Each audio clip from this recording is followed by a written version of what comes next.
All station control. എല്ലാ സ്റ്റേഷനും ശ്രദ്ധിക്കുക. മുണ്ടക്കി ചൂരമലയിൽ ഉരുൾപൊട്ടിയതായിട്ട് അറിയിപ്പ് ലഭിച്ചിട്ടുണ്ട്. All station control.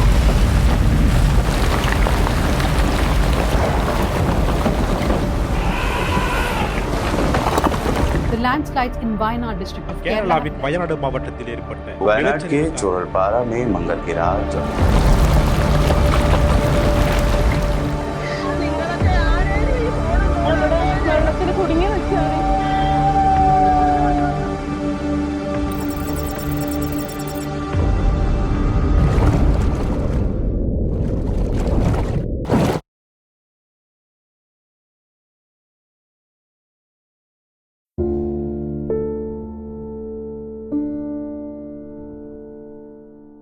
ഒരു നാട് മാഞ്ഞുപോയിരിക്കുന്നു. ഒരു പറ്റം മനുഷ്യരുടെ ജീവിതത്തിനും അവരുടെ നിറമുള്ള കിനാവുകൾക്കും മുകളിലേക്ക് ഒരു മല ഒന്നാകെ ഇടിഞ്ഞു വീണു. മലയുടെ സുഷിരങ്ങളിലൂടെ വെള്ളം കുത്തിയൊഴുകി. താങ്ങാൻ കഴിയാത്ത ഹൃദയവ്യഥയോടെ പുഞ്ചിരിമട്ടം പൊട്ടിച്ചിതറി. ഒരുമിച്ച് ഉറങ്ങാൻ കിടന്നവരിൽ ചിലർ മണ്ണിനടിയിൽ ഇപ്പോഴും നിതാന്തമായ ഉറക്കത്തിലാണ്. ദുരന്തത്തിന്റെ അടയാളരേഖ പോലെ ചില മനുഷ്യർ ജീവിച്ചിരിക്കുന്നു. ഏലം മണക്കുന്ന ഒരു നാടിന്റെ ഭൂപടം ഒരു രാത്രി കൊണ്ട് പ്രകൃതി മാറ്റിവരച്ചു. സമയത്തിനും തീരുമാനങ്ങൾക്കും ദുരന്തഭൂമിയിൽ ജീവന്റെ വിലയാണ്.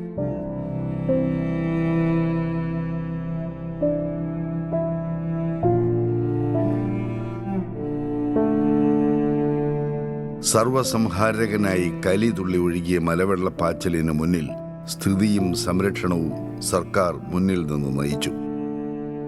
ദുരന്ത നിവാരണ അതോറിറ്റി അധികൃതരിൽ നിന്നും ദുരന്തത്തിന്റെ വ്യാപ്തിയും തീവ്രതയും തിരിച്ചറിഞ്ഞ മുഖ്യമന്ത്രി പുലർച്ചെ 2:30 മണിക്ക് തന്നെ രക്ഷാപ്രവർത്തനങ്ങൾ നേരിട്ട് ഏകോപിപ്പിച്ചു തുടങ്ങി. മുഖ്യമന്ത്രി ചുമതലപ്പെടുത്തിയ മന്ത്രിമാർ ക്യാമ്പ് ചെയ്ത് രക്ഷാദൗത്യത്തിന് നേതൃത്വം നൽകി. NDRF, പോലീസ്, ഫയർഫോഴ്സ്, സൈന്യം, എല്ലാ രക്ഷാദൗത്യ സംഘങ്ങളും ഒന്നാകെ ചേർന്ന് പ്രകൃതിയോട് പടവെട്ടി. നദിക്ക് കുറുകെ വടം കെട്ടി കുഞ്ഞുങ്ങളെ നെഞ്ചോടടുക്കി രക്ഷാപ്രവർത്തകർ ചാവ് നദി മുറിച്ചു കടന്നു. വനത്തിനുള്ളിൽ കുടുങ്ങിപ്പോയ ആദിവാസി ബാലന്മാരെ നെഞ്ചത്ത് കെട്ടിവെച്ച് ചെങ്കുത്തായ മലയിറങ്ങിയ വനം വകുപ്പ് ഉദ്യോഗസ്ഥർ നടന്നു കയറിയത് പരശതം മലയാളികളുടെ ഹൃദയങ്ങളിലേക്കാണ്. മണ്ണിനടിയിലെ ജീവന്റെ തുടിപ്പ് തേടി കടാവർ നായ്ക്കളും ഡ്രോണും ഗ്രൗണ്ട് പെനിട്രേറ്റിംഗ് റഡാറുകളും ആകാശത്തും ഭൂമിയിലും നിർത്താതെ ഓടി. 1685 പൊതു സ്വകാര്യ കെട്ടിടങ്ങൾ തകർന്നു വീണു. 110 ഹെക്ടറിൽ പരം കൃഷിഭൂമി നാമാവശേഷമായി. 19 ഹെക്ടറോളം വനം ഒലിച്ചുപോയി. 298 പേർ മരണപ്പെട്ടു. രാജ്യത്ത് തന്നെ ഇന്നോളം ഉണ്ടായതിൽ വെച്ച് ഏറ്റവും തീവ്രമായ ഉരുൾപൊട്ടലാണ് വയനാട് സംഭവിച്ചത്. ദുരന്തമുണ്ടായി 15 മണിക്കൂറുകൾക്കകം പുഴയ്ക്ക് കുറുകെ ഫയർഫോഴ്സ് താൽക്കാലിക പാലം നിർമ്മിച്ചു. 16 മണിക്കൂർ തികയും മുമ്പ് ചൂരൽമലയിലേക്ക് വൈദ്യുതി ബന്ധം പുനഃസ്ഥാപിച്ചു. അവശ്യ വസ്തുക്കളും ഭക്ഷണ കിറ്റുകളുമായി വാഹനങ്ങൾ ചുരം കയറിയിറങ്ങി. സർക്കാർ സംവിധാനങ്ങളുടെ ഏകോപനവും കൃത്യതയും ദുരന്ത നിവാരണത്തിന്റെ പാഠപുസ്തകമായി മാറി. 14 മന്ത്രിമാരും പ്രതിപക്ഷ നേതാവും ഭരണ പ്രതിപക്ഷ MLA-മാരും ഒരേ മനസ്സോടെ അണിനിരന്നു.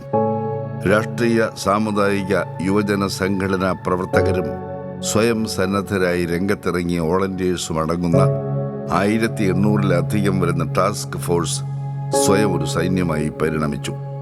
ഉടമസ്ഥൻ നഷ്ടമായ വളർത്തുമൃഗങ്ങൾക്ക് വേണ്ടി കൺട്രോൾ റൂം തുടങ്ങിയ സർക്കാർ മാനവിക സ്നേഹമെന്ന വാക്കിന്റെ അർത്ഥവും വ്യാപ്തിയും ധ്വനനശേഷിയും എന്തെന്ന് തെളിയിച്ചു. ഒരിക്കൽ കൂടി മലയാളിയുടെ ഐക്യബോധം വിളിച്ചോതുന്നതായിരുന്നു രക്ഷാപ്രവർത്തനം അത്രയും. ജലം കൊണ്ട് മുറിവേറ്റ ഒരു ജനതയുടെ അതിജീവന പോരാട്ടം അവിടെ ആരംഭം കുറിക്കപ്പെട്ടു. 1202.1 കോടി രൂപയുടെ നാശമാണ് ഉരുൾപൊട്ടലിൽ ഉണ്ടായത്. പുനർനിർമ്മാണത്തിനും പുനരധിവാസത്തിനും 2221 കോടി രൂപ വേണ്ടിവരും. എത്ര ആസ്തിയുള്ള സംസ്ഥാനവും ഒന്ന് പകച്ചുപോകും. മുഖ്യമന്ത്രിയുടെ ആദ്യ അഭ്യർത്ഥന വന്ന് മണിക്കൂറുകൾക്കകം തന്നെ സംഭാവനകൾ പ്രവഹിക്കാൻ തുടങ്ങി. ജനിച്ച ഭൂമി കാൽ ചുവട്ടിൽ നിന്ന് ഒലിച്ചു പോയവർക്ക് മുന്നിൽ മലയാളി തന്റെ മിച്ച സമ്പാദ്യത്തിന്റെ പണപ്പെട്ടി തുറന്നിട്ടു. സ്കൂൾ കുട്ടികളുടെ ചില്ലി നാണയത്തൊട്ടുകൾ മുതൽ വലിയ സമ്പാദ്യങ്ങളുടെ വിയർപ്പോഹരി വരെ നിർലോഭം CMDRFിലേക്ക് പ്രവഹിച്ചു. ജനിച്ച ഭൂമിയിൽ റേഷൻ കാർഡ് അടക്കമുള്ള എല്ലാ പൗരാവകാശ രേഖകളും നഷ്ടമായ ജനതയ്ക്ക് ദിവസങ്ങൾക്കകം രേഖകൾ നൽകി സർക്കാർ പുനരധിവാസ പ്രക്രിയയ്ക്ക് തുടക്കമിട്ടു. ദുരന്തമുണ്ടായി കേവലം 24 ദിവസം കൊണ്ട് ക്യാമ്പിലുണ്ടായിരുന്ന 728 കുടുംബങ്ങൾക്കും താൽക്കാലിക താമസ സൗകര്യം ശരിയാക്കി. വാടകയും ദിനബത്തയും അടക്കമുള്ള സാമ്പത്തിക സഹായങ്ങൾ നൽകിയും ഭക്ഷണ കിറ്റും ഫർണിച്ചർ കിറ്റും അടക്കമുള്ള ഭൗതിക സൗകര്യങ്ങൾ ഒരുക്കി നൽകിയുമാണ് സർക്കാർ ദുരന്തബാധിതരെ ചേർത്തുപിടിച്ചത്. മരണങ്ങൾ കണ്ട് മനസ്സ് വെന്തുപോയ മനുഷ്യർക്ക് തുടർച്ചയായി കൗൺസിലിംഗ് നൽകിയും പരിക്കേറ്റവർക്ക് സൗജന്യ ചികിത്സ ഉറപ്പുവരുത്തിയും ദുരന്തബാധിതരെ സർക്കാർ മാറോട് ചേർത്ത് പിടിച്ചു. കുടുംബാംഗങ്ങളെ മുഴുവൻ നഷ്ടമായ ശ്രുതിക്ക് റവന്യൂ വകുപ്പിൽ ജോലി നൽകിയപ്പോൾ കേരളം ഒന്നടങ്കം കൈയടിച്ചു. ദുരന്തമുണ്ടായി 32 ദിവസത്തിനകം മേപ്പാടി സ്കൂളിൽ അധ്യയനം ആരംഭിച്ചു. ദുരിതബാധിതരുടെ കേരള ബാങ്കിലെ മുഴുവൻ വായ്പയും എഴുതി തള്ളി. എന്നാൽ ദേശസാൽകൃത ബാങ്കുകളിലെ വായ്പകൾ എഴുതി തള്ളാനുള്ള നടപടികൾ കേന്ദ്ര സർക്കാർ വേഗത്തിൽ പൂർത്തിയാക്കും എന്ന ശുഭപ്രതീക്ഷയാണ് സർക്കാരിനുള്ളത്. ഓഗസ്റ്റ് 11 ആശ്വസിപ്പിക്കാനെത്തിയ പ്രധാനമന്ത്രിക്ക് മുന്നിൽ ഏറെ പ്രതീക്ഷയോടെയാണ് കേരള സർക്കാർ അഭ്യർത്ഥന നടത്തിയത്. ഓഗസ്റ്റ് 17 ആദ്യത്തെ മെമ്മോറാണ്ടം കേന്ദ്ര സർക്കാരിന് നൽകി. വിദഗ്ധർ തയ്യാറാക്കിയ വിശദമായ PDNA റിപ്പോർട്ട് നിശ്ചിത കാലാവധിക്ക് മുമ്പ് നൽകി കേരളം. വയനാട് പുനരധിവാസത്തിന് മുന്നിൽ മറ്റൊന്നും തടസ്സമാകാൻ പാടില്ലെന്ന നിശ്ചയദാർഢ്യം സർക്കാരിനുണ്ടായിരുന്നു.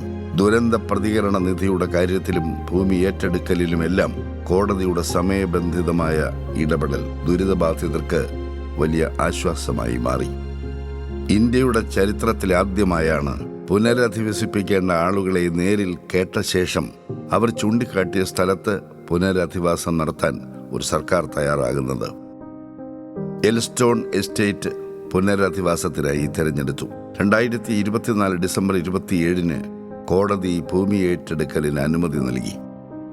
4 ദിവസത്തിനകം നടത്തിപ്പ് ഏജൻസിയെയും നിർമ്മാണ ചുമതലക്കാരനെയും കണ്ടെത്തി നിർമ്മിക്കാൻ ഉദ്ദേശിക്കുന്ന ടൗൺഷിപ്പിന്റെ മാതൃക പരസ്യപ്പെടുത്തി.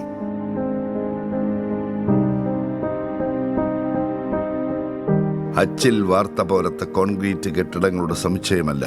മാർക്കറ്റ്, ആരോഗ്യ കേന്ദ്രം, അംഗൻവാടി, കളിസ്ഥലം തുടങ്ങി എല്ലാം നിർദ്ദിഷ്ട ടൗൺഷിപ്പിലുണ്ടാവും. ടൗൺഷിപ്പിന് പുറത്ത് താമസിക്കാൻ ആഗ്രഹിക്കുന്നവർക്ക് 15 ലക്ഷം രൂപ നൽകും. പ്രവർത്തന പുരോഗതി വിലയിരുത്താൻ മുഖ്യമന്ത്രിയും പ്രതിപക്ഷ നേതാവും അടങ്ങുന്ന നിരീക്ഷണ കമ്മിറ്റി, ചീഫ് സെക്രട്ടറിയുടെ നേതൃത്വത്തിൽ പരിശോധനാ കമ്മിറ്റി, ദൈനംദിന പ്രവർത്തനങ്ങൾക്കായി ഒരു സ്പെഷ്യൽ ഓഫീസർ. ദുരന്തത്തിന് ഇരയായവർക്ക് വീടുകൾ കെട്ടിക്കൊടുത്തതുകൊണ്ട് മാത്രം എല്ലാം അവസാനിക്കുന്നില്ല. അവർക്ക് ഉപജീവന മാർഗം ഒരുക്കുന്നതിനായി സർവേ നടത്തി മൈക്രോ പ്ലാൻ രൂപീകരിച്ചു. ജീവിതം ഒരു ചോദ്യചിഹ്നമായി ഇവർക്ക് മുന്നിൽ വഴികാട്ടിയായി സർക്കാർ കൂടെയുണ്ട്. ഇവിടെ ഒരു ഭരണമുണ്ടെന്നും തങ്ങൾ അനാഥരായില്ലെന്നുമുള്ള ഉറപ്പ് ദുരിതബാധിതർക്കുണ്ട്. മുണ്ടക്കൈ ചൂരൽമല പുനരധിവാസത്തിനുള്ള ഭൂമി ഏറ്റെടുപ്പ് ഹൈക്കോടതി തടഞ്ഞില്ല.